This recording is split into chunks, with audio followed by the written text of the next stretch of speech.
সিদ্ধ চাউল 24 ঘন্টা ভিজিয়ে রেখে পাটায় পিষে কিংবা ব্লেন্ডারে করতে পারেন।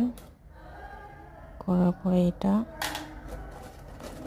ঘন একটু ব্যাটার তৈরি করবেন, একদম আঠালো। তারপরে একটা সিরিঞ্জ নিয়ে ভালো করে পরিষ্কার করে ওর মধ্যে ব্যাটারটা দিয়ে ঘুরিয়ে ঘুরিয়ে একটা নকশা নিজের মতো করে